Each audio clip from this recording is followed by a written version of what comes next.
Bora de novo e gravando. Olá, pessoal. Muito bem, muito bem, muito bem. Estou muito feliz hoje. Eu estou recebendo aqui no nosso podcast um camarada de primeiríssima linha. Estou muito feliz em poder entrevistar esse camarada especial. Tenho o prazer de receber esse camarada aqui, tá junto conosco, transformando, né, as possibilidades e as ideias do ACI enquanto profissional, né? O camarada é formado em publicidade pela Mackenzie, né, pós-graduado em gestão de negócios pela FGV, né, fundador da Solido Finance, uma empresa que é uma boutique financeira e vem evoluindo, né, e transformando o mercado doméstico de crédito. Porém, também ele teve passagens aí por grandes instituições financeiras como Itaú BBA e outras 3 empresas aí listadas na Bolsa. Atualmente, né, esse camarada ele é o head, né, estratégico do ACI 4.0, tem feito grandes operações conosco, muito feliz. Ele trabalha diretamente ligado à Sales Force de venda da Savel Capital Partners aqui no Brasil, que é a inteligência comercial. Porém, o que o currículo desse camarada não conta, né, que ele é conhecido no nosso meio como um verdadeiro exemplo de empatia, né, de solidariedade aí pelos colegas, sempre apoiando a todos, né? Além disso, é esposo da digníssima Luciana, pai da Gabi, de 5 anos, e do Guilherme, de 15, né? E admirado por todos como pilar de família. Seja bem-vindo ao nosso podcast, Rodolfo Barbosa. Meu Deus, quanta honra, muito obrigado. Obrigado pela sua introdução imensa. aí, muito acima aí do merecimento aí. Muito obrigado, Vilas. Maravilha, Rodolfo. Eu fico feliz em te receber aqui, né? Tive que ler porque o teu currículo é esplendoroso, a gente fala sempre sobre isso. Estou muito feliz em poder te entrevistar, né? A gente compartilhar as nossas vivências de uma forma geral no nosso dia a dia com a ACI, com o desenvolvimento do aporte de crédito internacional para o Brasil. Mas eu gostaria que você contasse um pouco, né, dessa tua vinda, né, desse teu engajamento aí nos últimos meses. Eu quero que você conte um pouco para a turma poder conhecer, né, de fato aí quem é Rodolfo Barbosa, esse querido. Conta um engajamento de mês que parecem anos, né? A gente tem uma trajetória aí no... Bom, eu tô na equipe interna, né? Tô dentro, inserido de fato, né? Mergulhado, né? Submerso no nosso processo, de fato, desde abril, mas já vim ali contribuindo com algumas coisas antes, mas dentro do ACI, né? Vinculado à inteligência comercial, como agente de crédito, desde julho do ano passado.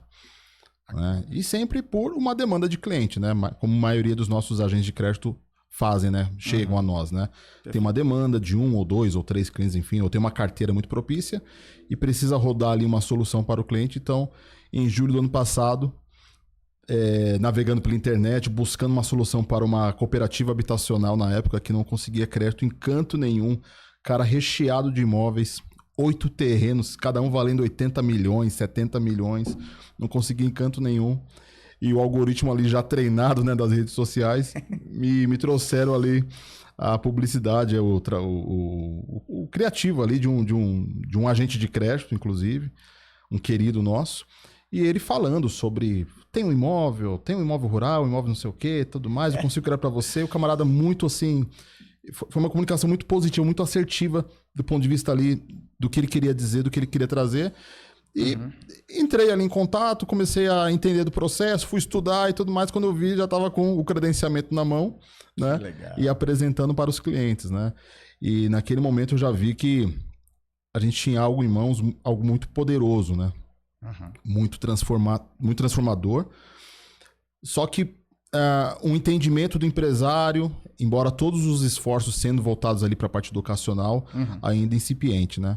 Mas aí foi um processo, né, de validações, de entendimento, de melhoria do speech, melhoria ali da apresentação, de mais confiança, né? Até conseguir ali, né, fazer a apresentação para os clientes e tudo mais, né? Chegar ali e fazer as apresentações iniciais.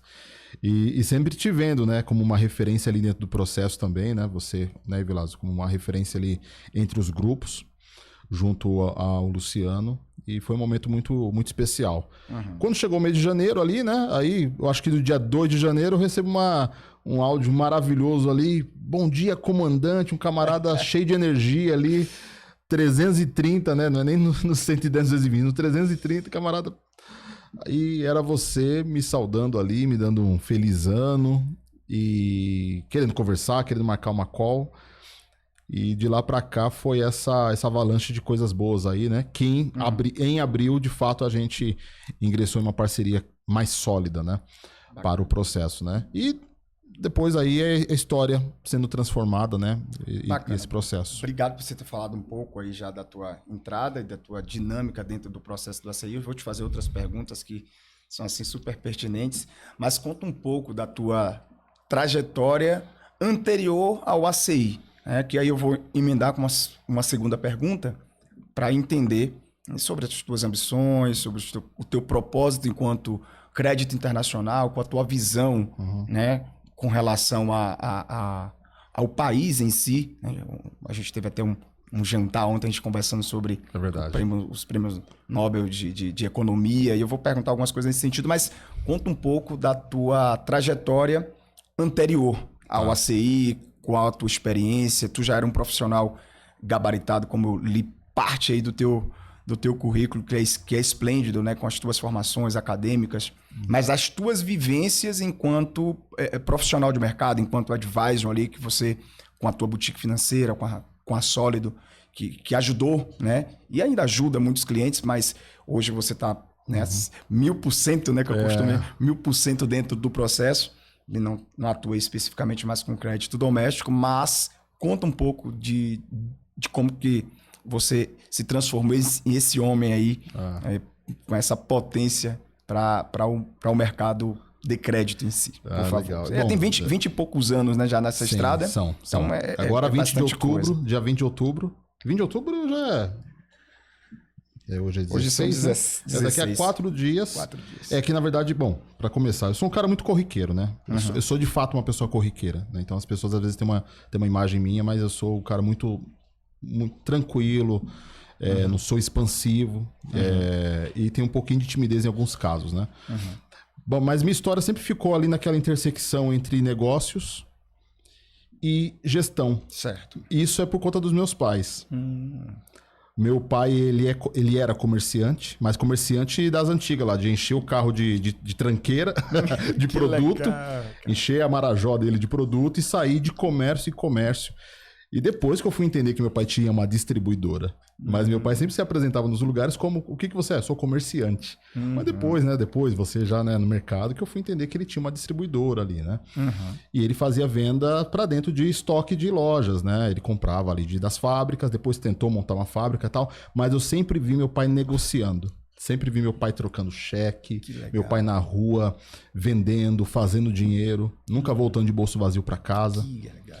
E aquilo, e os tratos, as negociações, o boleto ali, as notinhas ele tirando, e eu acompanhando. Eu ia pra escola, almoçava com ele, passava a tarde fazendo as entregas e as vendas. Então eu cresci, né, vendo isso. E a minha mãe, às vezes a gente brinca, né? Pô, Rodolfo, tem uma questão organizadinha, né? Você brinca comigo. Sim. Isso é da minha mãe. Minha mãe, ela foi secretária executiva a vida inteira. Ela fez secretariado, então é aquela secretária à moda antiga, trilingue e tal. Que legal. Toma nota de tudo, eu até brinco, né? Se um dia o mundo, daqui a 50 anos não vê mais mundo, o pessoal pegar as agendas da minha mãe, dos anos 70, o cara consegue reconstruir a história da humanidade. Que legal, dos anos 70 pra cá, porque ela não tava tudo. Então eu tenho essas duas referências. Aí tem a minha irmã na questão de liderança, ela sempre foi líder na comunidade religiosa ali, na igreja que a gente ia.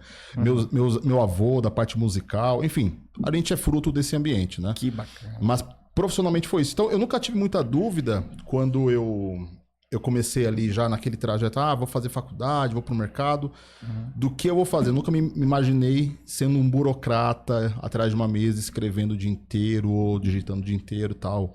Ou um trabalho que não envolvesse pessoas. Certo. Eu sempre pensei que eu estaria lidando com pessoas, ou vendendo, ou interagindo, ou gerindo, sempre me vi dessa forma. Perfeito. Então foi um caminho muito natural nesse sentido, né? Bom, aí trabalhei de telemarketing, né? Meu primeiro trabalho foi como telemarketing para a Caixa Econômica, e aí foi um trabalho, eu não era funcionário, era terceirizado, e foi aí onde eu entrei no mercado financeiro, né? Eu tinha 17 anos, então, mas foi mercado financeiro de fato, né? Porque eu trabalhava eu auxiliava ali clientes de financiamento, financiamento imobiliário e habitacional da Caixa Econômica. Bacana. Então, questão de amortização, tabela saque, tabela price e tudo mais, foi aí. Dali fui pro Banco 1.net, Unibanco, Itaú na fusão, né? Participei da fusão, Itaúzinho, Itaúzão. Depois, aí banco de atacado. Perfeito. Aí entrando mais nas operações estruturadas, dívida estruturada, aí eu conheci um outro mar, porque até então era muito varejo e middle, né? No Itaú era parte, no BBR também era atendimento middle. E sempre falando com gente. Sempre desenrolando com gente e tudo mais, né? Aí depois eu tinha uma temporada na minha carreira, né? Onde eu pude representar algumas marcas no Brasil, máquinas principalmente asiáticas, marcas asiáticas de tecnologia, me chamaram para desenvolver negócios, rodar algumas iniciativas, abrir mercado. Então, foi uma escolha sair do banco, né? Nesse sentido. E teve toda uma questão da fusão, mas assim, a grande questão realmente foi uma proposta que eu achei muito vantajosa à época, né? Era uma empresa de Taiwan. Fui desenvolver esse negócio no Brasil, né? Fiquei cerca de 2 anos e meio. E quando veio ali, meados ali da reeleição da Dilma, e deu aquele impacto no dólar, nós tínhamos o estoque precificado de um jeito, sem hedge. Nossa. E deu um problemão imenso. Aí deu uma descontinuidade, fui pro mercado. Aí, enfim, bem de consumo, fui evoluindo. Aí trabalhei no segmento editorial, sempre desenvolvendo negócios. Sempre desenvolvendo a parte de business mesmo, né? Pensando na estruturação de negócios. Pensando em ideias novas. Tudo que a gente faz no nosso dia a dia pro ACI. Perfeito. Só que em outras plataformas. Depois mercado de tecnologia. E retomei a questão do mercado financeiro no mercado de tecnologia. Porque tinha clientes que precisavam desenvolver seus projetos, mas não tinham dinheiro. Então, como eu conhecia de financiamento, de meios de pagamento, meios de financiamento, como estruturar uma operação, Perfeito. eu começava a vender a solução de tecnologia, mas pensando no funding do cliente. Como financiar esse cara. E começamos ali a retomar algumas operações ali, principalmente com leasing estruturado, etc. Aí foi uma operação. Até que o momento que eu falei, eu já tinha uma carteira de clientes nacionais e empregado em instituições, né? Eu falei, poxa, isso aqui não vai dar certo, não vou conseguir conciliar. Aí foi quando eu fundei a Sólido. Que bacana. Há cerca de 3 anos, né, em 2021. Maravilha. Então aí eu fundei a Sólido para realmente atender esses clientes do ponto de vista do crédito. Aí o caminho que todo bancário autônomo faz, né? É o ex-bancário. Se conecta às plataformas e tudo mais. Perfeito. E migrei 100% para o crédito. Né? Então saí da empresa e tudo mais, tinha uma posição de executivo, saí e tal, e fui trabalhar com o crédito nacional. Não me arrependo, porque senão muitas coisas que eu vivi, que eu pude viver, né? Não somente da parte financeira, mas a parte principalmente de pessoas, de projetos, né? Certo. E certamente é aquela questão da história, né? Se tivesse dado certo, teria dado errado, né? É uma frase sua, né? Isso, cara. E foi muito bom essa mudança, porque a gente percebe ali alguns passos que a gente optou em dar até chegar ao ACI, até chegar à inteligência comercial. Perfeito. Maravilha. Obrigado por... Que aula, né? A tua história lá é magnífica, né? E tinha pontos da sua história que nem eu conhecia, né? Então é muito legal aí, até para a turma que está nos assistindo, nos ouvindo, conseguir também aprender um pouco aí com a tua experiência. Mas vamos lá, eu quero te perguntar algo bem específico, que foi a mudança, né? Que está o nosso tema hoje, a ACI 4.0, a nova fase do programa dos agentes. Eu sei que renderia aí pelo menos umas 4 horas de podcast pra gente recorde falar. aqui da casa, bateria o recorde da casa, a gente conversou aqui. Os que mais demoram são as lives, né? Mas daí, conta pra mim, porque assim, o programa, a ACI, né? Como a turma que me conhece sabe, eu fui o primeiro agente de crédito e tal. O programa ele iniciou ali com o Bravo, e o Bravo, ele desenvolveu algo extremamente poderoso, que inclusive foi o que trouxe você, né? Assim como os mais de 100 agentes que nós temos homologados. Mas a reestruturação do programa, que a gente nominou aí como Programa ACI 4.0, vindo aí da sua brilhante mente. Eu costumo dizer que foi uma visão que você teve que realmente fez uma transformação. Mas conta para a turma entender na íntegra como foi que isso aconteceu, o teu engajamento, a tua visão, depois aí para a turma poder perceber como que isso é tratado por nós com carinho, com zelo e todas as mudanças para beneficiar o país de uma forma geral e aqueles que estão envolvidos e comprometidos conosco. Conta para a gente sobre essa nova fase do ACI no Brasil, Legal, por gentileza. É algo muito poderoso, tem um potencial enorme, né, o que a gente tem em mãos, né? Eu sempre gostei muito de programa de parcerias. Sempre fiquei muito atento a programa de parcerias, né? Certo. E na época que eu caminhei ali pelo segmento de tecnologia, tinha algumas fábricas, alguns vendors, né? Que nem o mercado chama. Dell, HP, Lenovo, algumas fábricas, Fortinet, etc. Que elas têm um programa de parceria muito estruturado. Certo. Né? De revendas. Tem graus ali de crescimento e tudo mais, né? E eu sempre fiquei muito fissurado em entender esse negócio, como você potencializa. E quando a gente entrou, quando eu entrei, né, no programa de credenciamento, eu percebi que, assim, havia um crescimento muito grande, já de fato, né? Eu acho que eu sou o agente número 30 e poucos. Eu estou entre 30 e 35 ali, pelo número de credenciamento. Sim. E quando chegou o final do ano, de 2023, já estávamos em 100 agentes de crédito. Verdade. Perto de 100. Na verdade, chegou em 100 na sua gestão agora, né? Mas perto de 100. De 80 e poucos. Falei, caramba, esse negócio tá num crescimento muito interessante, né? E vai chegar um momento ali que realmente a gestão disso aqui vai gerar uma oportunidade. Pois bem, aí trabalhando do seu lado, né? No dia a dia, os desafios ali de entendimento, do credenciamento, a curva ali de aprendizado dos agentes, perfil de alguns agentes, aí comecei a olhar assim e falei, poxa, isso daqui tem oportunidade da gente montar um negócio muito bacana, estruturar de fato. Certo. E como eu digo, nunca foi assim a nossa intenção reformular o programa do ponto de vista assim de derrubar o que existia, né? Não era uma coisa assim, não era para ser uma coisa tão macro, né? E não foi esse pensamento. Eram algumas medidas para otimizar. Mas à medida que a gente começou a pensar na coisa, aí falou, cara, isso aqui vai gerar um ser humano novo ali, né? No final da fila, né? E é de fato que a gente tem experimentado. Então, como é que foi, né? De fato. A gente vem conversando muito disso, dessas dores, dessa dor do crescimento, né? Aí, é aquele negócio que a gente brinca, né? Belíssimo sábado. Eu lembro que eu tinha ido buscar, eu fui no açougue, não sei o que eu fui fazer lá no meu bairro lá, tava no carro, eu parei o carro. Aí eu comecei a te mandar um áudio. Eu falei, não, tem que ligar pro comandante, tem que ligar e explicar. Porque eu não tinha dormido a noite anterior.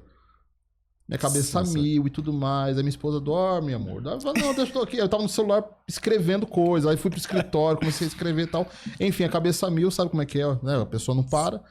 E basicamente montamos ali o esqueleto do que seria não tinha nome ainda, né? Seriam algumas ideias ali, um pouco dispersas ainda. E a gente conversou durante horas, né? Verdade. Inclusive ali você me conectou ao Ícaro. Verdade. Porque à medida que eu falava, você complementava a ideia e você falou assim, cara, o que você está me contando, já alguns pontos, né? Os pontos principais, né? Os pontos pivotais da sua ideia, eu já estava tratando como a pessoa. Aí você me conectou ao Ícaro. Verdade. Que é o nosso CMO, né? Perfeito, o nosso chefe de marketing. E foi muito bacana saber que, poxa, não é uma visão minha assim isolada, né? Não é uma loucura, né? Teve uma validação ali, me trouxe um certo conforto, né? Que teve uma validação, né? Então você foi o primeiro cara que ouviu e acolheu, né? Ele falou, eu tenho que apresentar. E nós tínhamos uma reunião com o Bravo na terça-feira. Aí tínhamos que levantar ali um projeto ali, né? Não apenas um escrito, mas levar uma coisa mais consistente, factível, com prazo, da forma como o Bravo trabalha, né? Sempre com prazo de cumprimento, né? Sempre com previsibilidade, né? Não é a ideia jogou, não. O Bravo ele é metódico nesse ponto e é maravilhoso ser assim, né? Que é a forma correta, que nem fala meu pai, né? Tem um jeito certo e um jeito errado, né? Só tem duas formas de fazer qualquer coisa. Então é o jeito certo, com prazo, com precisão. E você também tem isso. E a gente levou para ele na terça-feira, apresentou. E foi basicamente aprovado ali, com algumas ressalvas ali, né? E a gente apresentou. Então, o que é o 4.0, né? Do que surgiu esse nome? Porque alguns processos eles precisavam passar por automação. Perfeito. Que é o que a gente começou já a rodar e a experimentar, né? Automação de alguns processos, que é a indústria da automação. Então, assim, eu nunca me preocupei de dar um nome que falasse, não, tem que ser o nome da moda agora, que a indústria já está migrando do 6.0, tem algumas indústrias em alguns países que estão no 7.0, né? Da parte cognitiva e tal, inteligência artificial e tal. Cara, não é isso. Vamos fazer uma atualização das nossas métricas, do nosso processo, para uma plataforma um pouquinho mais atualizada, pensar no perfil desse agente, pensar como ocorre o credenciamento, como é que roda o credenciamento desse cara. E eu gosto muito da liberdade que temos de trabalhar ali, que a gente não tem realmente compromisso com o erro. Isso assim, é da nossa cultura. Perfeito. Né? Eu vou dar um exemplo aqui, né? O credenciamento. O credenciamento a gente pensou de um jeito e botamos na rua, apresentamos para todo mundo e botamos na rua. Tinha uma peça de entrada, né? Sim. Tinha uma pessoa que fazia um determinado trabalho. Hoje o credenciamento ele roda muito mais automatizado. Então a gente percebeu que fazer daquela forma não estava gerando o resultado esperado. Não dava para escalar. Verdade. Então a gente falou, beleza, precisamos trocar. Outro ponto, parte de documentação. A gente não tem compromisso com o erro. Então assim, vamos fazer uma alteração. Não, daqui não está funcionando. Vamos retomar ali, faz dessa outra forma. O perfil do agente.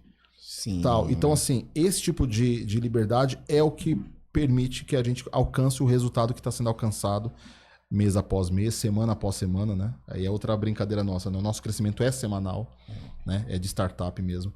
Então o 4.0 ele surgiu dessa forma, né? Olhando algumas oportunidades, ali virou uma coisa maior. Nossa ligação no sábado, aquela boa conversa que desenrolou em uma apresentação e botamos na rua no dia 25 de julho. Botamos na rua dia 25 de julho. Então, quer dizer, a gente tem hoje, em julho, de julho para agosto, a gente chegou a 6, né? Setembro, 10.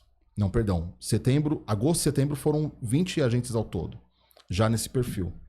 E mais 6 de julho que vieram no perfil. Perfeito. Fala um pouco sobre o perfil desse agente, porque a turma vai estar ouvindo, entender que perfil é esse, né? Como que era feito antes, né? E muito bem feito, como você muito bem pontuou, na época que você falou, no finalzinho de dezembro ali, de 23, a gente tinha em torno de 85 agentes de crédito. E aí a gente realmente avançou, credenciados no modelo inicial, mas esses 20 e poucos agentes que entraram agora nessa nova leva com o perfil. Fala um pouco do perfil desse agente, para que a turma possa perceber do que se trata o perfil do novo agente de crédito. Só para ter um parâmetro. Tem as coisas no site que mensura, mas vindo de você aí para a turma perceber. Bom, o perfil do agente de crédito, ou seja, o agente que nós queremos, né? Quem que nós queremos ali no ecossistema. Além daquelas questões ali de engajamento, né? De algumas coisas que se percebe ali do envolvimento, motivação, etc. Né? Da parte técnica, é realmente um profissional do mercado consultivo. Tá? Então não tem muito para onde ir, né? É o mercado consultivo, é gente que atende gente, mas apresentando proposta, entendendo a cauda longa mesmo de uma negociação. Uma pessoa que realmente tem toda a resiliência para entender que uma negociação como a nossa não começa no domingo e termina no domingo à noite, sabe? Assim, não é uma venda de balcão. Perfeito. Tá? Então, assim, não é um perfil de emergência no sentido, mas é o cara que realmente faz acompanhamento, faz follow-up. Então, da parte consultiva é isso que a gente espera. Certo. Aí da parte do histórico desse profissional ou desta profissional, né? A gente tem recebido agentes, né? Mulheres, né? Excepcionais aí no processo, né? Não seria diferente. Mas o que nós esperamos? Mais de 5 anos de mercado, consultivo, e que venha com carteira. Tem que vir com carteira. Assim, não adianta vir porque achou bonito, acha legal, quer fazer uma transição do mercado e encontrou ali uma oportunidade, uma nova profissão. Para esse tipo de profissional, que ele é muito bem-vindo no ecossistema inteiro, a gente tem o perfil do Finder, né? Que é um ponto. que é um ponto do 4.0. Não que o Finder seja um subagente, muito pelo contrário. Ele é um agente de crédito que não vai ter as mesmas responsabilidades do nosso agente, de entregar 12 operações por ano, mas também pode ser uma pessoa que esteja em transição, aí sim entre essas possibilidades. Né? Um cara em transição, ou o cara que não tem a carteira ainda formada. Então ele é um indicador de negócios, mas o agente de crédito, ele precisa trazer carteira dele, botar essa carteira a serviço, né, do crédito internacional. Boa. E ter esse histórico no mercado consultivo. Quem que tem performado muito bem? Né? O que tem rodado muito bem? Um perfil, o camarada que trabalha com tributário, roda muito bem. O cara que vem de banco, né? O cara que tem carteira middle, carteira corporate, vem muito bem. Né? Ele consegue entender, ele entende de estruturação, entende que uma estruturação não é de graça, que os profissionais eles precisam ser remunerados de forma justa, inclusive antes do cliente receber o crédito. Perfeito. São pontos ali caros para a nossa operação, caros no sentido de importantes para a nossa operação, Sim.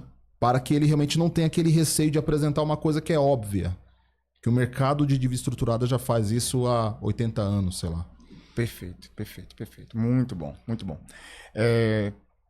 Me fala, eu vou fazer uma pergunta mais voltada para você e enquanto sua visão, né? Quanto a sua ambição com relação ao ACI. Ambição no sentido, né, estrito da palavra, que as pessoas confundem ambição com ganância e tal. Mas a ambição, qual a tua visão e qual a tua ambição com relação ao ACI para os próximos anos? A gente sabe que, né, a gente está aqui para as próximas gerações. Eu falo sempre nas reuniões, às vezes para os clientes, às vezes em alguma palestra ali para os agentes. Nós estamos aqui para as próximas gerações, para deixar para os nossos filhos e os nossos netos e fazer com que o ACI, né, seja efetivamente lembrado quando se falar em crédito no Brasil. Né? Eu vou deixar você fazer algumas perguntas e provavelmente se você me devolver essa pergunta eu já estou te dando a resposta. Porque é bem legal quando a gente fala disso, porque é o que nos move. Tá? Não é apenas e tão somente dinheiro. Sim. Né? Dinheiro é bacana, mas o propósito é muito maior. E eu conheço um pouco, né, do que você sente pelo ACI, mas eu gostaria que você expressasse isso aí para a turma poder perceber qual é a tua visão, qual é a tua ambição enquanto ACI para o futuro do nosso país. Eu acho que não existe um país do futuro sem o ACI. Acho que é o primeiro ponto. O país do futuro que nós queremos, né? O Brasil do futuro que nós queremos, de fato, sem o ACI, ele não existe, tá? Nem num cenário quântico. Por quê? O país que nós queremos não é somente aquela frase poderosa do Bravo, né? Milionários, livres e líquidos. Mas é realmente um país que as instituições respeitem o empresário. Boa. Né? Que o empresário não esteja prostrado ali, numa recuperação judicial, transferindo a gestão da empresa dele para outro fazer a gestão. Né? Então, assim, quando eu olho para o ACI, o que eu tenho de ambição mesmo, a boa ambição, né? Que nem alguns falam, é que são algumas, né? Mas principalmente que o ACI seja de fato um produto na prateleira do setor financeiro. E é muito legal, né? Que a gente entende que o ACI, isso é até uma frase sua, o ACI é do Brasil. Né? O ACI tem um pai, né? Tem um mentor do crédito, né? Tem uma propriedade, tem o seu DNA ali marcado. Só que o ACI é tão do Brasil. Vou te dar um exemplo. Assim como o consórcio é do Brasil. Boa. Entendeu? É uma modalidade. É uma modalidade. Só que eu sei, lógico, não dá pra, a gente tô colocando a mesma prateleira, né? Pelo amor de Deus. Eu tô trazendo assim, existem produtos ou instrumentos que são criados por uma pessoa e depois que aquilo fica tão grande que sai da mão dela. Conta um pouco, dá um spoiler básico do que você pensa e do que já está sendo idealizado aí enquanto regulamentação do profissional. Fala um pouco de forma superficial só para a turma poder perceber o que vem pela frente. Isso é uma das ambições. Isso é uma das ambições. Da mesma forma que a gente pensa muito que o aporte de capital internacional tem que estar na prateleira das principais boutiques de crédito, os principais assets, sem nenhum constrangimento de operar crédito internacional, sem aquela pecha, porque nós conseguimos moralizar isso daí, foi moralizado isso daí, né? Hoje o cliente ele sabe o que é uma documentação para crédito internacional. Hoje o cliente ele entende muito do processo de elegibilidade para o crédito internacional, né? Lógico, tem uma multidão de empresas a serem alcançadas sim, mas o nosso segmento é muito mais moralizado a partir do trabalho que tem sido feito pela inteligência comercial. E isso envolve uma outra ambição, que é realmente nós evoluirmos numa reunião, num agrupamento ali, pode ser até no formato de uma associação que permita uma certificação deste tipo de profissional. Boa. Né? Para quem se apresentar como advisor de um fundo internacional, tem uma certificação muito específica para isso, emitida por uma entidade que classifica, que avalia e que credencia esse tipo de profissional. Né? Isso vamos dizer assim, é uma ambição que desdobra o nosso processo educacional. Boa. E a terceira ambição que realmente é de fato, a gente tá assim já sentindo o cheiro, tá ali na curva, é a parte da emissão de investimentos, ou seja, de o investidor poder fazer aportes para o processo de estruturação de empresas aprovadas para crédito internacional. Ficou uma frase longa, mas basicamente podermos emitir notas comerciais, CCBs, instrumentos no mercado de capitais e pulverizar, dar oportunidade para muitas pessoas, né, pessoas físicas inclusive, botarem uma cotinha ali do que ela colocaria ali, deixaria na renda fixa do banco dela, ela vai buscar uma rentabilidade um pouco maior num processo que é maravilhoso, que é crível, que é rápido e que vai remunerar muito bem, tanto quem investe como quem está tomando crédito no ponto de vista do que ele vai fazer com aquele dinheiro, né? Maravilha. Então são esses três caminhos aí, né? O próprio ACI como o aporte, a parte de credenciamento e de certificações e a parte de investimento para empresas serem internacionalizadas. Maravilha. Eu fico tão vislumbrado com toda a evolução, né? A gente olha como o processo ele cresce, né? Desde um aplicativo que a gente tem hoje para facilitar a visibilidade do agente de crédito quando ele tem o cliente dentro da plataforma que foi desenvolvida aí pós o ACI 4.0. Então, todas essas mudanças do ACI nova fase, e a gente deve muito isso à sua dedicação, o seu empenho no quesito de trabalho, gestão que tu tem feito, né?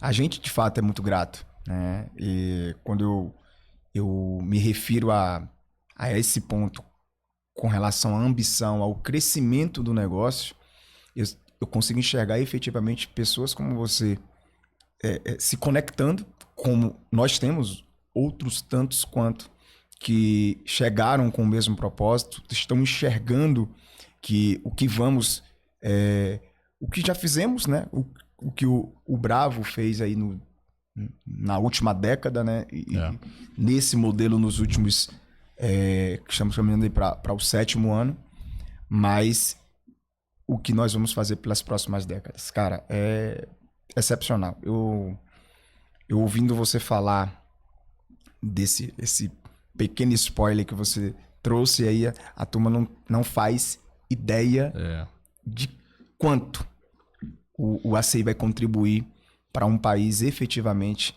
próspero, né? Nossa conversa ontem, até despretensiosa, no jantar ali, a gente falando sobre o ponto ali do ganhador, dos ganhadores, né?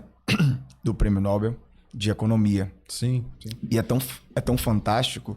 Eu gostaria que você falasse um pouco sobre isso. Não estaria nem especificamente dentro do tema aqui, mas são fatos que são relevantes e que mostram que nós estamos no caminho certo. Então, fala um pouco sobre... Inclusive, você trouxe essa matéria, a gente tricotou algumas ideias e vimos ali que, de fato, nós estamos no caminho certo, mostrando, né, efetivamente que já tínhamos uma visão de futuro.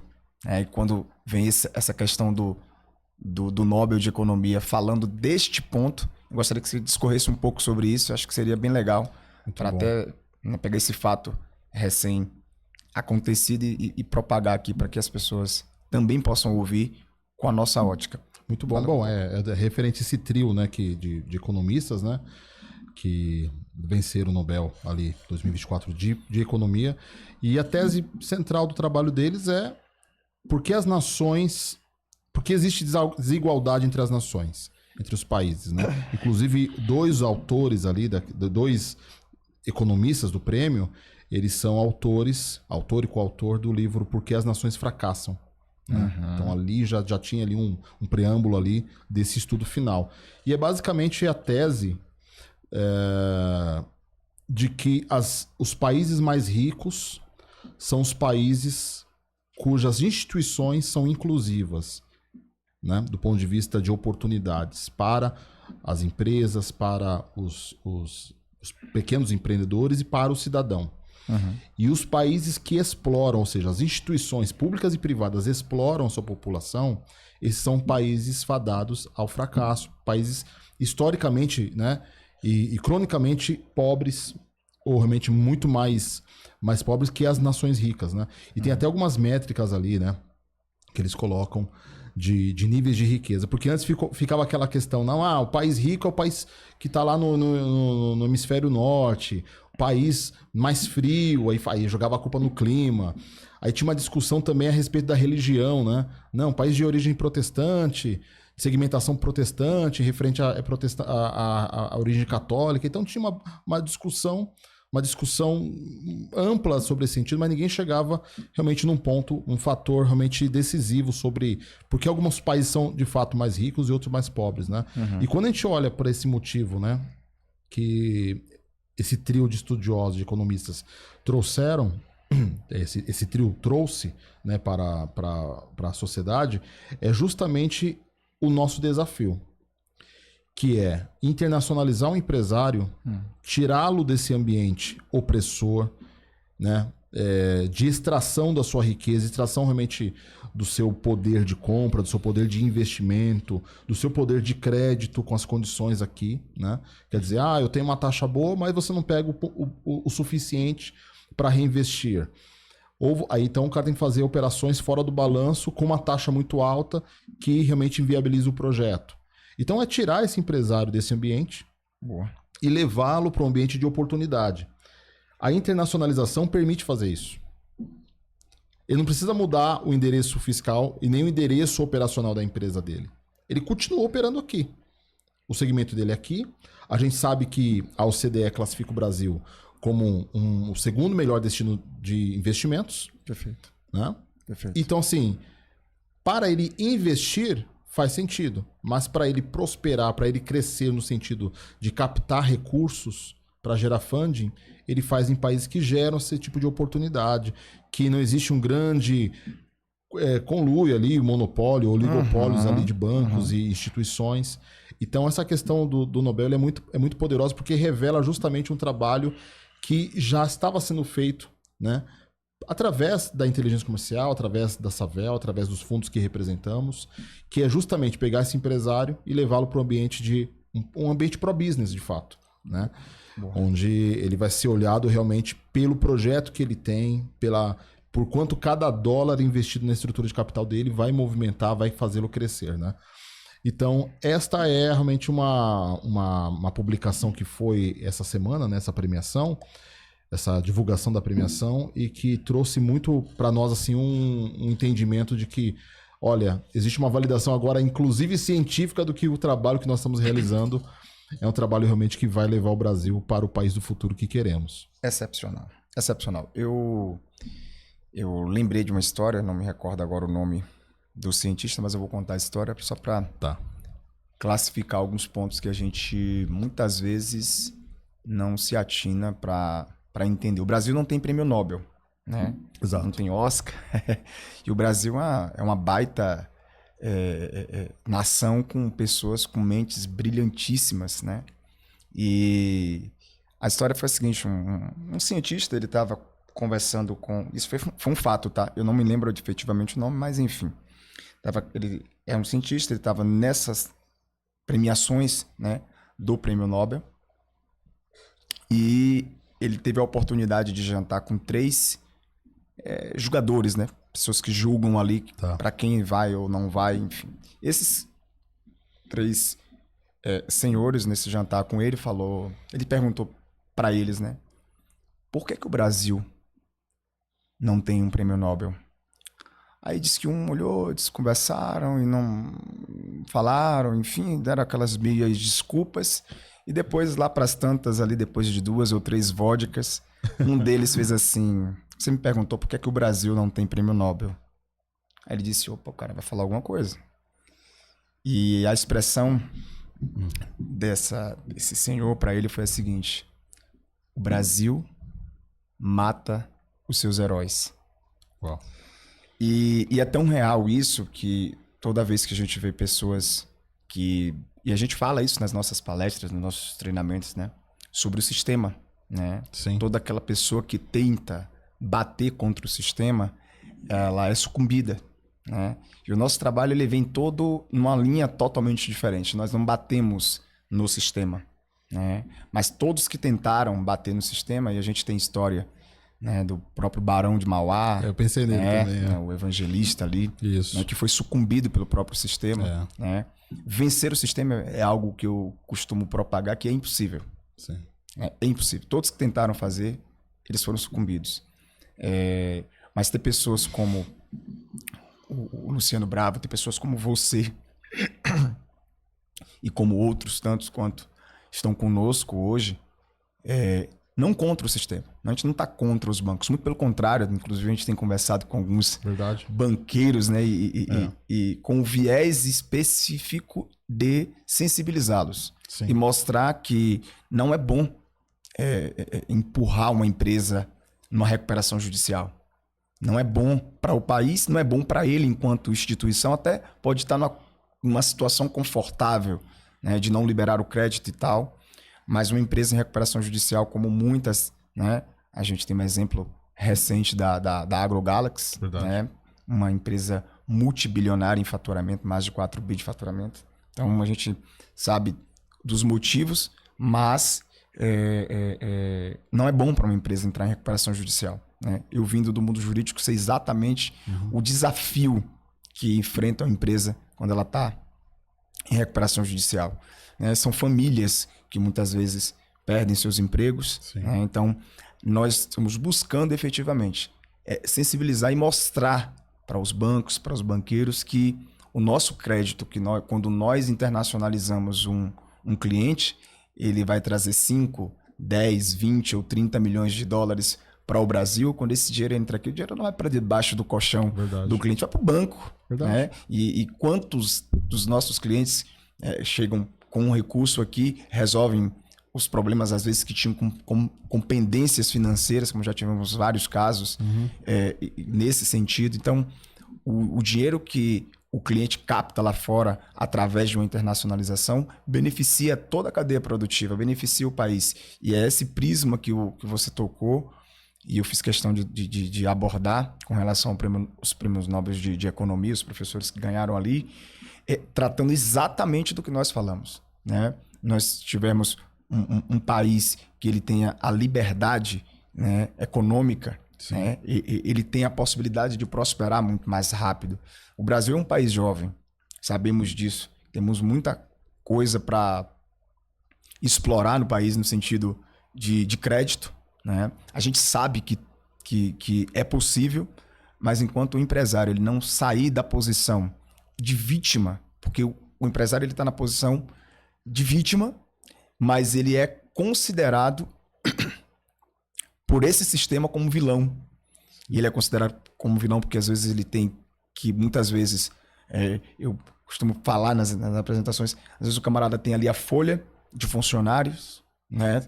Cai 1 milhão na conta de faturamento ali, e tem 200 mil de folha, tem impostos para pagar, mais 200 mil fornecedores. Sim. Esse camarada não pode deixar de pagar os funcionários. Ou ele vai utilizar uma forma de... não vou falar sonegar, né? Até porque todo mundo sabe sobre isso, mas eles vão buscar uma forma de melhorar o sistema tributário dele ali para priorizar o pagamento dos funcionários, né? Para poder a empresa continuar prosperando, vivendo ali. Só que a maior falta para essas empresas avançarem é a falta do crédito. Verdade. E é o braço que nós carregamos com maior força, seguido do braço educacional. Porque sem educação, sem um ensinamento sobre esse tema, nós não teremos um país de milionários, livres e líquidos, né? Parafraseando aí nosso mentor do crédito, queridíssimo Luciano. Então, eu falo sobre isso com muito carinho, porque nós não podemos continuar matando os nossos heróis, né? E fazendo vez aí que eu sempre costumo citar empresas disruptivas como XP, Nubank, grandes companhias que fizeram mudança, né? Tivemos recentemente com o Sérgio, queridíssimo Sérgio, um abraço para ele se ele estiver nos vendo, do nossa Conta Black, Sérgio, né? Banco aí para pessoas negras, que cara. Inclusive é o sobrenome mais fantástico que eu já vi, né? Criado, né? O acrônimo ali do rapaz, cara fabuloso. Cara fantástico. A gente sempre trocando essas ideias e mostrando, né, que o Brasil pode ser diferente. Né? A gente tem grandes possibilidades para avançar e crescer e prosperar. Isso é muito bacana. Vou lá para mais uma pergunta. Você quer fazer alguma pergunta para mim? Eu queria ouvir da sua boca as suas ambições, boas ambições aí. Meu amigo. Né? Porque realmente, assim, isso é uma coisa que a gente fala de vez em quando, né? De quando em quando, sempre que surge uma oportunidade ali, né? A gente está desenvolvendo alguma coisa nova, a gente fala, poxa, isso daqui se estenderia de tal forma, né? É aquela boa ambição, né? Eu queria ouvir de você. Bom, para os próximos anos aí. Eu não vou dizer que demorei a entender, porque eu estaria sendo demagogo, né? Se eu dissesse que eu demorei a entender. Mas eu confesso que eu não consegui mensurar o tamanho do projeto, né? Do aporte de crédito internacional. Eu não conseguia mensurar há 2 anos atrás, há 3 anos atrás, e em hipótese alguma mensurar o que está acontecendo, né, e o que vai acontecer. Né? A gente sabe, né, para quem está internalizado conosco, nós temos agora, 16 de novembro, algo icônico. Verdade. Que vai acontecer no Brasil, que é pela primeira vez, né, uma empresa europeia. Sim. Né? Sem sede aqui, né? Que a Savel não tem sede aqui. Temos nós, né? Da inteligência comercial como Salesforce de vendas. E a Savel está patrocinando o nosso piloto, né? Da Porsche Cup Brasil, nosso querido André Gavinski. E isso pra gente é fabuloso. Então, vamos estar lá no dia 16. Isso é mais um feito, né? Fruto da ambição, né? Do Luciano. Verdade. Da oportunidade que ele enxergou e executou, né? Fizemos uma palestra ontem, né? Fechada, né? Uma turma muito boa ali na palestra, e a palestra falando sobre destravar o poder da mente. Né? Quando eu olho todo esse cenário, se eu tinha uma visão há 2 anos atrás de algo muito grande, hoje eu não consigo mensurar a exponencialidade que esse negócio vai trazer para o país. Né? Aí unindo as frequências mentais aí dos nossos agentes, temos o Felipe Kopp, que é um queridíssimo. Próximo podcast, a gente vai gravar um podcast falando aí sobre os... Grava esse corte aí, tá? Vamos gravar um podcast falando sobre os escritórios de representação do ACI. Primeiro escritório fora da nossa base de São Paulo, em Balneário Camboriú, com o nosso querido Felipe Kopp. Vamos gravar o próximo podcast aí, Filipão. Vamos junto falar um pouco sobre esse processo. Esse é um dos pontos, né, de crescimento que nós, pelo menos eu não mensurava. É verdade, é verdade. Ter um escritório de representação em cada estado da federação. Hoje temos 17 estados da federação, agentes de crédito espalhados por 17 estados, mas a gente sabe que vai ter. Né? Nós temos o primeiro, que foi o escritório do Felipe, sensacional ali em Balneário, no Riviera. Depois a gente vai falar sobre isso, vai ser sensacional o podcast com ele também. Mas essa era uma ambição que eu não estava na minha visão. Né? Então hoje, quanto mais você caminha dentro do processo do crédito, eu resumo como eu costumo falar. É a visão de poder, né? E não, volto a repetir, não o poder de ser prepotente, mas o poder de fazer a mudança do nosso país. E eu não conseguia entender, logicamente, quando a gente inicia, o início ele está muito atrelado ao ganho, Sim. que é um ganho muito bom, né? O agente de crédito, quando ele performa a operação, é um ganho muito legal. Só que assim, vai acima, vai além do ganho. Vai a mudança no brilho dos olhos, como você vê clientes nossos, quando eles ingressam na operação. Tive recentemente um cliente que usou, o consultor do cliente, né? Ele usou a expressão, falou assim, Evilásio, colocamos o pezinho no paraíso. Eu disse, colocaram. Verdade. Colocaram, não é pelo crédito tão somente, não é pelos 3, pelos 5, pelos 10 milhões de dólares que a gente aprova ali para o cliente, mas sim pela possibilidade de uma nova vida de crédito. Sim. E você dá uma nova vida para alguém que já levou 10, 20, 30 anos, que são clientes que muitas vezes o camarada está ali tomando crédito de forma... Na verdade, não é nem de forma equivocada. É sem saída, ele não tem outro caminho. Eu costumo brincar com a turma que são consultores, o camarada tá enxugando gelo. Verdade. Né? Gerentes de banco, minha esposa, como eu sempre cito ela nos podcasts, um beijo para minha queridíssima, vai estar vindo para São Paulo amanhã não, sexta-feira. Né? Um beijo para ela, é maravilhosa. Gerente de banco há 20 anos. Né? E com grandes desafios para liberar o crédito. Por quê? Porque os bancos têm as suas razões, porque estão arrefecidos, a enxurrada de recuperação judicial, o cliente sem possibilidades, porque eu não condeno os bancos, tá? Sempre falo sobre isso, né? Não condeno, até porque tem as razões por como manter ali, né? Os pré-requisitos para a liberação do crédito. E aí vai limitando o empresário a acessar crédito, e sem crédito é impossível crescer. Exato. Entrevistei recentemente uma empresa do Rio Grande do Sul. Sim. Ela é a terceira maior do segmento deles no estado, faturando 3,5 bi por ano. E eles estão numa condição bem favorável, né? No que se diz respeito a endividamento. Tá. Né? Estão ali em torno de 1% do endividamento em face do faturamento. Porém, eu fiz uma pergunta para o CFO e para o presidente, super educados, super corteses, inclusive. Eu falei assim, amigos, vocês conseguem hoje ir no seu banco e tomar, alavancar, né, 15% do seu faturamento em crédito? E eles riram muito, porque eles sabem que não conseguem. Né?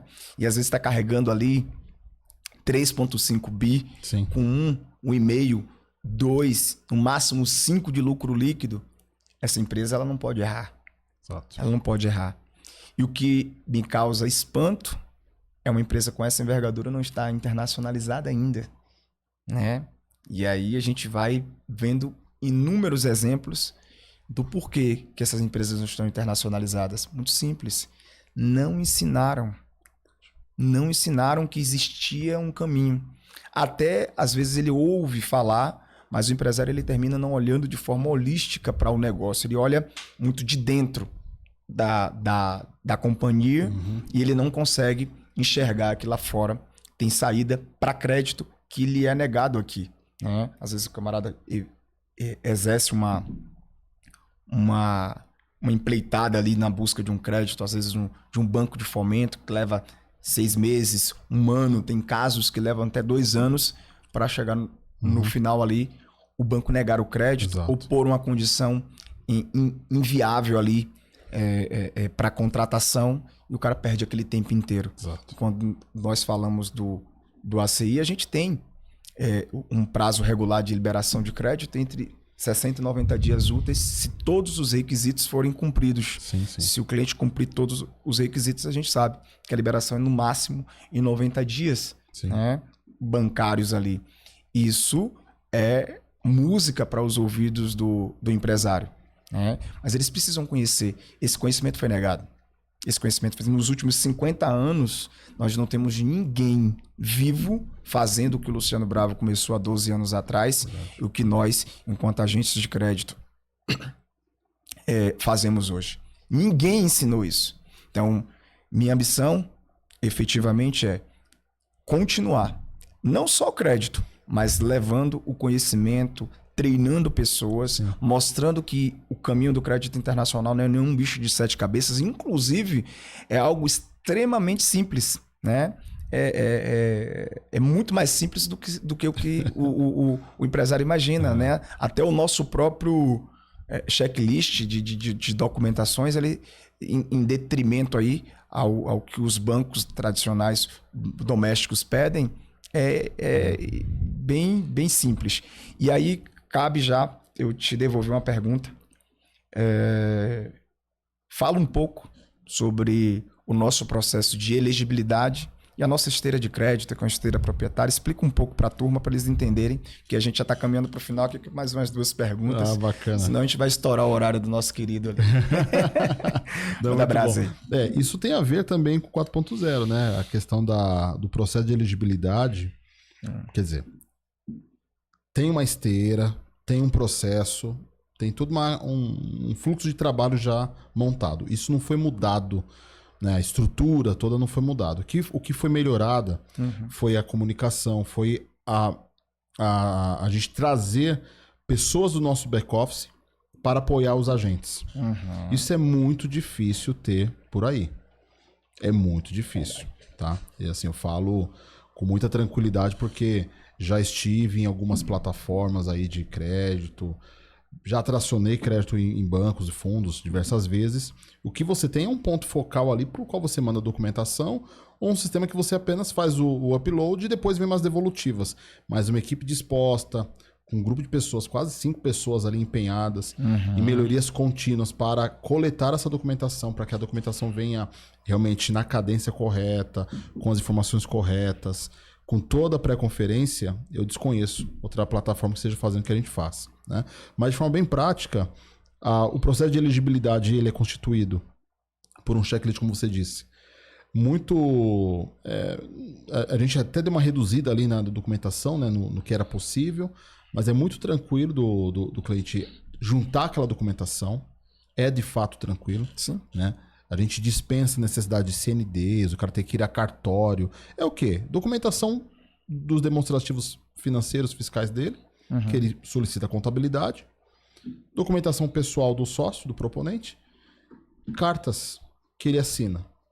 Ele escreve e assina. E a gente até nisso facilitou o processo, né? A gente está mandando agora para assinatura e nova plataforma já em desenvolvimento. O próprio cliente ou o agente de crédito poderá escrever a carta dentro do sistema, subir o papel timbrado do cliente e sair pronto. Que legal. Cara, daqui a pouco o negócio vai estar assim. O cara vai pensar, vai ser gerada a carta. Né? Maravilha. Então, assim, o processo de elegibilidade, a gente está fazendo uma série de mudanças do 4.0, né? Automações. Aí tem o envolvimento direto, a gente não pode deixar de falar, né? Da equipe de desenvolvimento, da equipe de Smart Tech. Boa. E também do nosso querido Rafa Veloso. Ah, queridíssimo. Head de processos, né? Ele chegou recentemente, já estava no processo, mas... Head de processos já estava no processo, mas ele chegou efetivamente para dentro agora, né? 100%, 1000% integrado e rodando isso com o time, conduzindo ali as equipes, construindo os frameworks que são de babar, né? Sensacional. Então ele está conduzindo muito bem essa implementação. Engenheiro, matemático, a cabeça funciona melhor, né? O raciocínio, né? Então, assim, o processo de elegibilidade ele está constituído dessa forma. Tá. Agora, a esteira de crédito, que é o que me deixa doido, assim, de vantagens para o nosso cliente. Sabe? Que eu babo mesmo, que eu gosto de vender a nossa esteira. Porque, primeiro, que é uma esteira proprietária. A gente não terceiriza ou quarteiriza a nossa esteira. Né? E nem ficamos totalmente nas mãos do broker-dealer, né? Da própria Savel. Ou seja, a documentação que entra no Brasil ela é analisada por analistas brasileiros. Né? Integrado 100% no nosso processo. Que olha com as métricas justamente o que nós falamos, aquela modelagem, olhando quanto que cada dólar, entrando na estrutura de capital do cliente, vai ocasionar, né, o poder no fluxo de caixa e na estrutura de capital daquela empresa, que vai ser ocasionado pelo aporte internacional. Então eles olham sobre essa ótica, e não apenas olham, eles modelam. Então o relatório gerado para o cliente, que ali é um guia que o cliente tem em mãos. Ele vem, inclusive, com essas modelagens. Boa. Modelagem do primeiro aporte e as modelagens das leverage. consecutivas. Né? Maravilha. As operações de captação de ampliação de capital futuras que ele fará. Então, assim, é um processo muito poderoso. E a gente tem conseguido entregar isso, de fato, no prazo que a gente combina, que a gente contrata com o cliente, são 5 dias úteis. Show. Né? 5 dias úteis. Ah, mas desde quando? Desde quando entrou a documentação toda, né? A gente não pode fazer, né? Não tem bola de cristal ali para provar o cara, né? E nisto, em paralelo, sendo feito o quê? Diligência internacional. Perfeito. Porque você já dá visibilidade a toda a organização, a Savel, para que ela faça diligência internacional. Então tem nossos analistas, mesa proprietária, analisando números ali, balanço, oportunidade da empresa, e a Savel fazendo diligência internacional, vendo a idoneidade daquele cliente, né? Perfeito. E já fazendo checagens da garantia. Perfeito. Então, é um processo que ele conta com uma série... É um processo muito colaborativo. Ele conta com uma equipe de apoio do começo ao fim. O agente de crédito tem uma previsão muito sincera e séria de quando vai ser entregue o relatório do cliente dele. Show. E para coroar todo o processo, temos 2 reuniões Clássicas, né? clássicas ali, botadas ali. Então, assim, o cliente ele nem completou o ciclo dele de relatório, tem uma reunião de instrução. E tem uma reunião de apresentação do RT, que é para realmente assim, checar se o cliente está conciso, entendido sobre todos os pontos, se ele vai avançar ou não na operação. Então, assim, é um processo de elegibilidade mega sério, constituído para que o cliente avance com tranquilidade, né? Então, realmente, assim, eu desconheço outra experiência e às vezes a gente se pergunta no que pode ser melhorado. Certamente há espaço para melhorar, né? Mas realmente o que nós fazemos, ele está anos-luz do que aquele telefonema que os nossos clientes recebem do gerente, envergonhado, né? Falando que não pôde aprovar. Mas o que aconteceu? Ah, então, é a política da casa, a política do banco, não passou. Ele não pode falar o que acontece. Né? Ou ele liga, às vezes ele não manda mensagem, ele liga para falar que tem um restritivo aqui, não sei o quê. Aí ele conta um pouco o motivo, mas qual a comprovação que o cliente tem de que foi analisado? Zero. Ah, maravilha. Olha, a gente está caminhando para o final, mas assim, eu tenho mais 3 perguntas ainda. Eu quero que você Eram 2, foi para 3. porque eu fiz a última, mais umas considerações ali, mas basicamente vai mudar um pouco o viés, falar um pouco de você também, para ouvir isso de você, que acho que vai ser bem legal também para a turma ouvir. Quando as pessoas não gostam de Rodolfo, qual é o motivo? Essa pergunta eu sei que você não estava esperando. Não estava esperando. Cara, vamos fazer um trocadilho de perguntas aí. Gente que convive diariamente, né? Facilita. Mas eu vou te falar. Essa me conta. Eu vou te falar. Eu vou te responder com uma outra questão. Por favor. Eu não gosto de gente folgada. Eu não gosto de gente folgada. Então, assim... E você me conhece, né? Às vezes eu sou um pouco irascível quando a pessoa é folgada, quando eu tenho uma questão assim. Às vezes eu dou uma resposta um pouco mais torta, sobe o sangue. Então, assim, eu gosto de gente, gosto muito de gente. Mas quando eu percebo que o camarada é folgado, que ele tá querendo colocar nas minhas costas um problema dele, o sangue sobe. Então, assim, eventualmente vai ter, assim, né? É difícil você atravessar o horizonte da vida sem construir, né? Sem granjear umas inimizades, né? É muito difícil. A gente tenta, como cristão, não fazer isso, mas eventualmente pode ser que o cara ache que eu sei lá, não dei atenção, fui ali, não sei nem que palavra usar, mas assim, não dei atenção, fui snob, que eu snobei a situação dele, por algum motivo, mas... Na minha cabeça, aquele cara tá querendo me colocar um problema que não é meu no meu colo, entendeu? Então, é geralmente isso. Bacana. Mas comigo que você já respondeu a segunda pergunta que eu ia fazer, né? Falei que as pessoas não gostam de você respondeu o oposto, né? Você falou um pouco mais do... A pergunta seria, quando as pessoas não gostam de Rodolfo, qual é o motivo? Exato. Não gosto de você, qual é o motivo? Quando eu transmito alguma indiferença ou até mesmo esnobo, eu sou mais snob na questão por conta de ter identificado que o cara quer...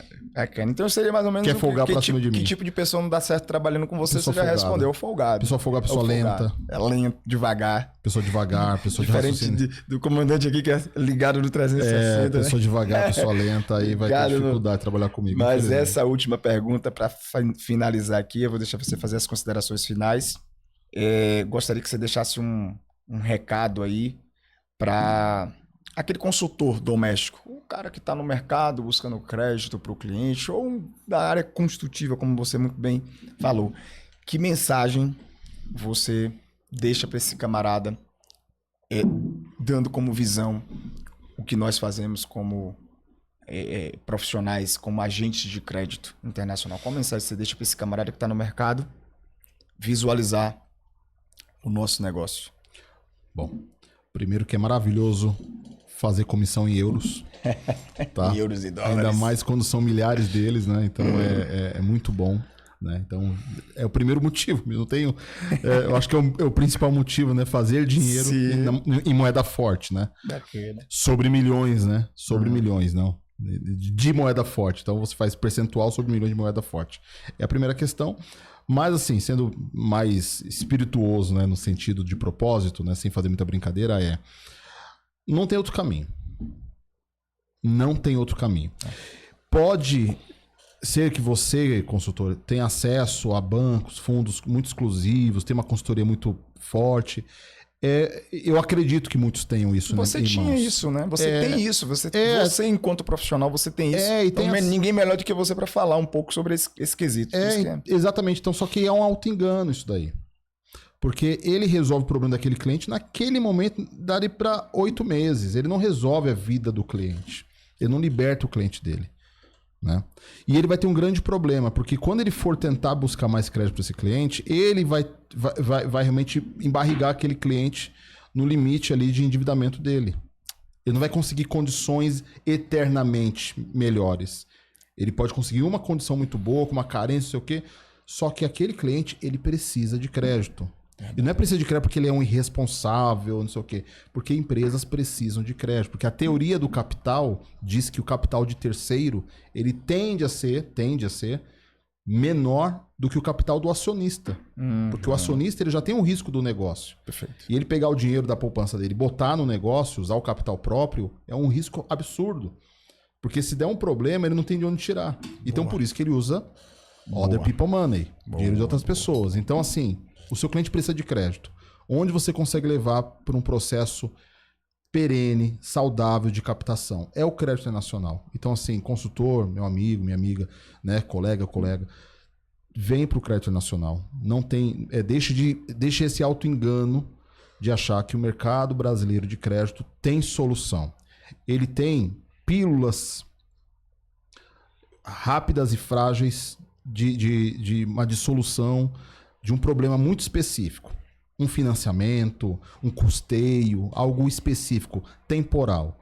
Algo realmente que vai escalar seu cliente, que você vai fazer um bem para ele, é o crédito nacional. E uma outra coisa, eu sempre gosto de pensar de como a cadeia se comporta, a cadeia produtiva se comporta após o crédito internacional. Boa. Porque quando entra aquele aporte na estrutura de capital do cliente, imagina que, por exemplo, esse cliente que antes ele comprava a um prazo muito longo, ele vai querer comprar à vista do fornecedor para ter as melhores negociações. Perfeito. Aquele fornecedor, ele não vai precisar vender também os recebíveis. Boa. Porque ele está recebendo à vista do cliente que tomou o aporte de capital. Então, é de fato um efeito de bola de neve na sociedade, né, na parte econômica e produtiva do negócio, que se aquele fornecedor também não precisa mais antecipar, né, vender o almoço para comer a janta, como a gente diz, né, fazer factoring ou securitizações ou recebíveis, ou troca de duplicatas, etc., ele vai ter uma qualidade melhor, ele vai poder reinvestir melhor, ele vai poder comprar matéria-prima melhor. E aquele fornecedor de matéria-prima vai rentabilizar melhor. Então, assim, é uma cadeia produtiva favorecida de fato. Bacana. E o crédito nacional não vai dar isso. Então, essa é a minha palavra. Obrigado, Rodolfo. Cara, é sensacional. Falta tempo, né, pra gente levar aqui umas 3, 4 horas falando, mas eu agradeço aí pela sua participação. Isso aí. Foi excepcional, esclarecedor. Tenho certeza que quem tiver a oportunidade de ouvir, né, esse podcast vai poder desfrutar. E eu sei que você está à disposição, como eu estou à disposição. O ACI, né, como a gente costuma falar, é do Brasil, né? O ACI, ele está para mudar efetivamente o eixo do Brasil a nível de crédito. Não tem outro caminho, somos humildes para reconhecer se esse outro caminho aparecer. Abraçaremos também e propagaremos também, porque o nosso processo é justamente esse. Então, parabéns, né? ACI 4.0 nova fase do programa de Agente de Crédito. É isso Obrigado, aí. Rodolfo. Obrigado, Deus muito obrigado. continue te abençoando grandemente, meu amigo. A nós, meu amigo. Obrigado, meu irmão. Obrigado.